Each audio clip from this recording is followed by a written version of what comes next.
Washington में white house के करीब नेशनल गार्ड्स के 2 एहलकारों को गोली मारकर हलाक कर दिया गया। अमेरिकी मीडिया के मुताबिक फायरिंग करने वाले एक मुश्तबा शख्स को हिरासत में ले लिया गया। व्हाइट हाउस के प्रेस सेक्रेटरी कैरोलिन ल्यूट ने कहा कि सदर ट्रंप को फायरिंग के वाक़े से मुतालिक ब्रीफिंग दी थी। व्हाइट हाउस को आर्जी तौर पर बंद कर दिया गया है। अमेरिकी सदर ने वाक़े पर रद्द देते हुए नेशनल गार्ड के एहलकारों से फायरिंग करने वाले शख्स को जामिर करार दे दिया। ट्रंप ने खबरदार किया कि नेशनल गार्ड के एहलकारों पर फायरिंग करने वाले शख्स को भारी कीमत चुकानी होगी। रोनाल्ड रेगन एयरपोर्ट पर ऑपरेशन कुछ देर मुअत्तल रहने के बाद बहाल कर दिया गया। फायरिंग करने की वजह अब तक सामने नहीं आ सकी।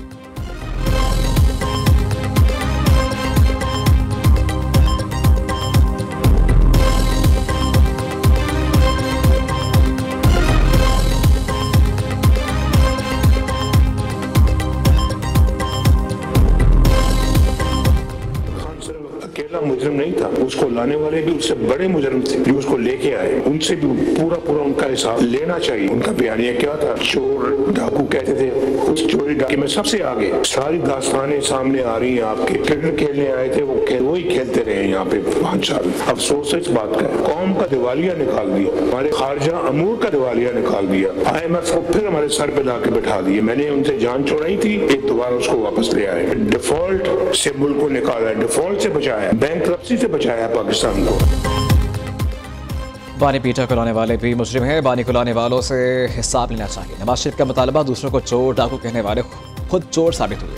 इन्होंने बहुत तबाही फेरी है, मुल्क का सत्यानाश कर दिया। नून लीग के कायद नवाज शरीफ का नौमंतखब अरकान असम्बली से खिताब का तरक्की की रफ्तार जारी रहती तो आज IMF की ज़रूरत न होती। 2018 से 2022 के दौरान जो कुछ हुआ इसके जिम्मेदार ये लोग हैं। नून लीग की हुकूमत ने मुल्क को दिवालियत से बचाया। पाकिस्तान टेक ऑफ कर चुका, मजीद ऊपर जाना है। एक ऐसा बाइकआउट है कि अयूब खान की बहू इलेक्शन लड़ रही थी। अवाम ने कारकर्दगी की बुनियाद पर हमें वोट दिया। इलेक्शन का बाइकआउट करने वाले खुद इलेक्शन में हिस्सा लेकर हार गए। शहबाज शरीफ और मरीम नवाज को शानदार कारकर्दगी पर मुबारकबाद पेश करता हूँ।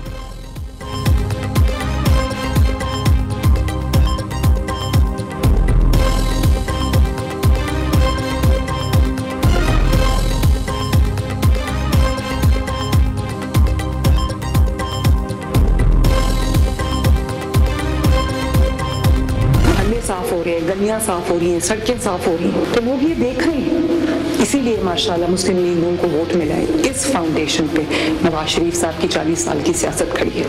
अवाम को समझ आ गई है, ना आपके कोई जलसों में आता है, ना आपके कोई बहकावे में आता है। लोगों को वो जो 4 साल आप गुजार के गए वो पाकिस्तान की तारीख में भले बदतरीन दौर याद रखा जाएगा, लेकिन उसका फायदा ये हुआ है कि लोगों को असल और नकल का फर्क जो है वो पता चल गया। आवाम ने नफरत की सियासत को मुस्तरद खिदमत को फिर वोट दिया। मौरूसी सियासत का ताना देने वालों के अपने अहल खाना इलेक्शन में खड़े थे। आवाम को समझ आ गई अब कोई किसी के बहकावे में नहीं आएंगे। वज़ीर आला पंजाब मरीम नवाज कहती हैं गुज़श्ता दौर हुकूमत में सियासत को ज़ाती दुश्मनी में तब्दील किया गया। साबिक़ हुक्मरानों ने मुखालिफिन को जेल में डाला। नवाज शरीफ की सियासत खत्म करने वाले खुद खत्म हो गए। साजिशें करने वाले तारीख के खिताब में बंद हो गए। आवाम को समझ आ गई मुल्क की बका की चाबी नून लीग के पास है।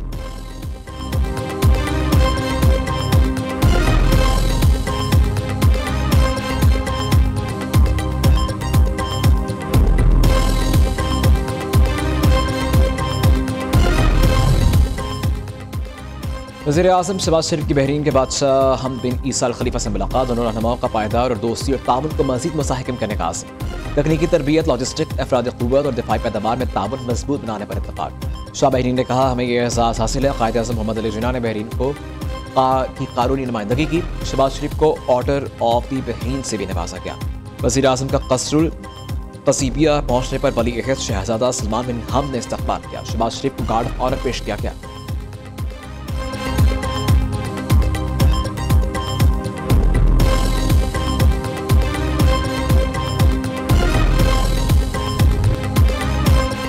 मुल्क की सालमियत, सिक्योरिटी और शहरों के तहफ़्फ़ुज़ पर कोई समझौता नहीं होगा। दुश्मन के मज़मूम अज़ाइम मुत्तहिद होकर नाकाम बनाएंगे। पाकिस्तान एक अहम मुल्क अपना मुकाम ज़रूर हासिल करेगा। वाक़ में पाक फ़ौज की कारकर्दगी से मुल्क का वक़ार बुलंद हुआ। कौमी सलामती के तहफ़्फ़ुज़ के लिए दायरे पुराज़म है। पाक फ़ौज वफ़ाक़ी और सूबाई हुकूमतों के साथ ताउन जारी रखेगी।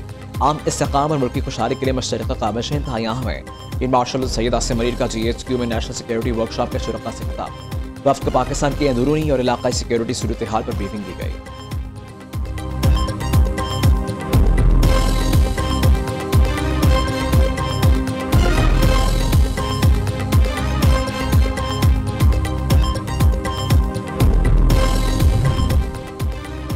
Chairman joint chief of staff committee general Shahid Shamshad Mirza के एजाज़ में बधाई तकरीब 40 साल अस्करी खिदमात को शानदार खराज तहसीन पेश किया गया। जनरल साहिद शमशाद मिर्जा को चाको चमन दस्ते ने गार्ड ऑफ ऑनर पेश किया गया। जनरल साहिद शमशाद मिर्जा ने कहा, मजबूत कौमी दिफा कौमी सलामती का एक बुनियादी सतून है। पाकिस्तानी कौम महफूज वतन अजीज़ का दिफा नाकाबिल तस्खीर है। पाक फौज वतन अजीज़ को मज़ीद मुसाहिकम बनाने के लिए सरगर्म है।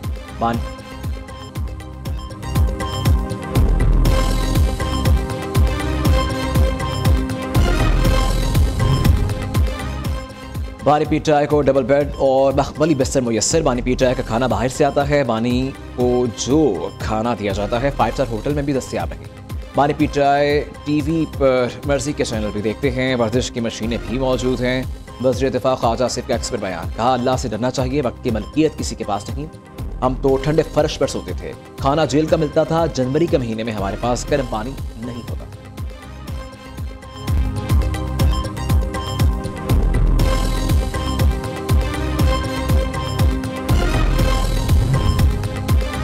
तोशाखाना 2 केस का आज होने वाला जेल ट्रायल मंसूख। वकील बानी पीटीआई को आगाह कर दिया गया। केस में प्रोसिक्यूशन की जानिब से वकील सफाई के दलाल के बाद जवाब होना था।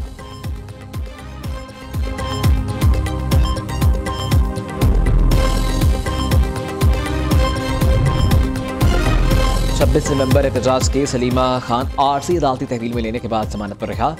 हलीमा खान एटीसी रावलपिंडी से बाहर निकली तो खवातीन पुलिस एहलकारों ने तहवील में ले लिया। अदालत ने रिमार्क्स दिए कि आप बरवक्त अदालत आ जाते तो शायद ऐसा ना होता। हलीमा खान कब्र अदालत में मौजूद और आज़ाद हैं। दूसरी जानिब 4 अक्टूबर एहतजाज केस में साबिक अपोजिशन लीडर उमर अयूब पे इश्तिहार करार। इस्लामाबाद की इंसदाद दहशतगर्दी अदालत का उमर अयूब का पासपोर्ट और शनाख्ती कार्ड ब्लॉक करने का हुक्म। साबिक अपोजिशन लीडर की जायदाद की तफसीलात भी तलब कर ली गई।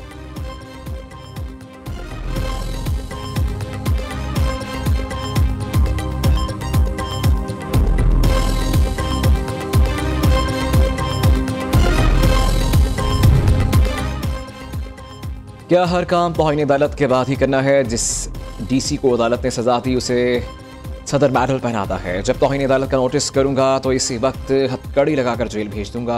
मेडल यहीं रह जाएंगे। अब तो आईनी अदालत बना ली, फिर भी काम नहीं हो रहे। बेईमान लोगों का ये सिस्टम चल नहीं सकता। इस्लामाबाद हाई कोर्ट के जस्टिस मोहसिन अख्तर कियानी के पटवार सर्कल्स में प्राइवेट अशखास के सरकारी काम करने के खिलाफ केस में रिमार्क्स। जिला इंतजामिया को दोबारा दुरुस्त इश्तिहार जारी करने का हुक्म दे दिया।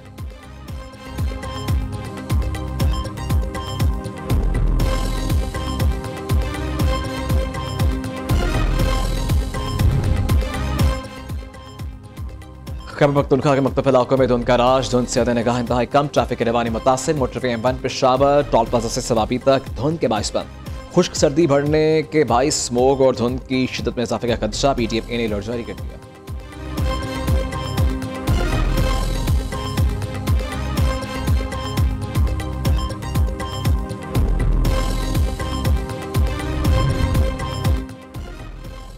तेज रफ्तारी पर मोटरसाइकिल 2000, कार पर 5000 रुपए जुर्माना आयद किया जाएगा। ट्रैफिक सिग्नल के खिलाफ वर्जी पर 3 व्हीलर पर 3000, कार पर 5000 रुपए जुर्माना होगा। 2000 सीसी से जायद की गाड़ियों को 15000 जुर्माना भरना पड़ेगा। पब्लिक ट्रांसपोर्ट गाड़ियों को धुआं छोड़ने पर 15000 रुपए जुर्माना होगा। महकमा कानून पंजाब ने गाड़ियों के जुर्मानों का ऑर्डिनेंस जारी कर दिया।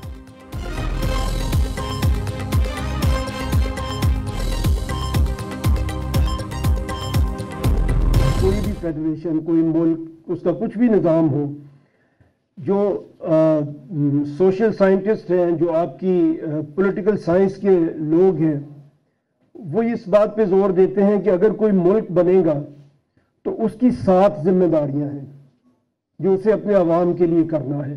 दुनिया के सिर्फ 12 मुल्क हैं जो पंजाब से बड़े हैं। अगर पंजाब एक मुल्क हो तो वो 13वां बड़ा मुल्क हो दुनिया का। 41 कंट्रीज हैं जो खैबर पख्तूनख्वा से ज़्यादा बड़े हैं। 42nd लार्जेस्ट मुल्क हो सकता है।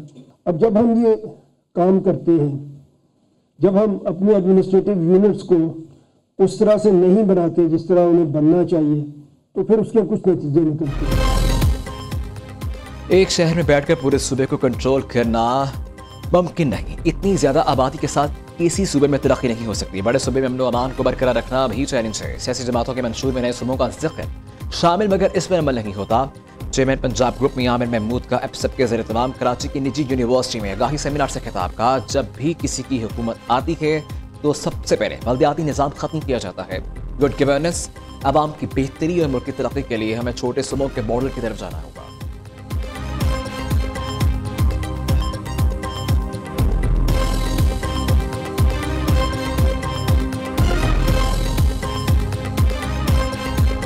ना सिर्फ हमें इंडिविजुअली अपना करेक्टर ठीक करना पड़ेगा, बल्कि हमें अपना गवर्नेंस मॉडल भी ठीक करना पड़ेगा।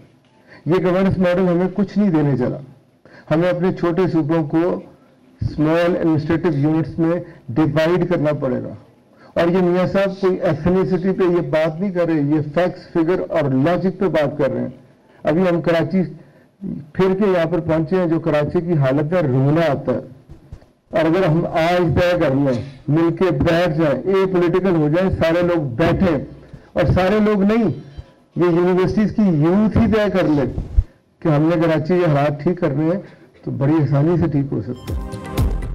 मुल्क की तरक्की के लिए समत का दुरुस्त आयोजन करना होगा। सबको मिलकर सोचना होगा मुल्क किस समत में जा रहा है। मुल्क की और माशरती तरक्की के लिए हम सबको अपनी समत दुरुस्त करना होगी। सिर्फ सियासी लोग ही नहीं, तलबा को भी बैठना होगा। कराची की हालत पर रोना आता है। अगर हम आज तय कर लें तो सब मिल बैठ कर कराची को ठीक कर सकते हैं। चेयरमैन एप्से प्रोफेसर डॉक्टर चौधरी अब्दुल रहमान का कराची में सेमिनार से कहना।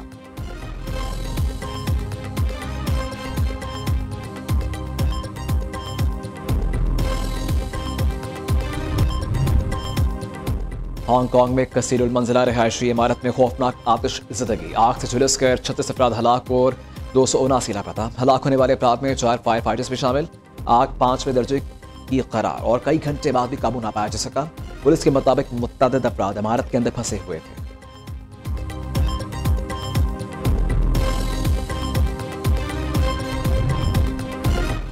दुबई एयर शो में भारतीय लड़ाका तैयार तेजस की तबाही। आर्मीनिया ने भारतीय तैयारों की खरीदारी मुअत्तल कर दी। आर्मीनिया और भारत के दरमियान $1.2 बिलियन का मुआहदा होना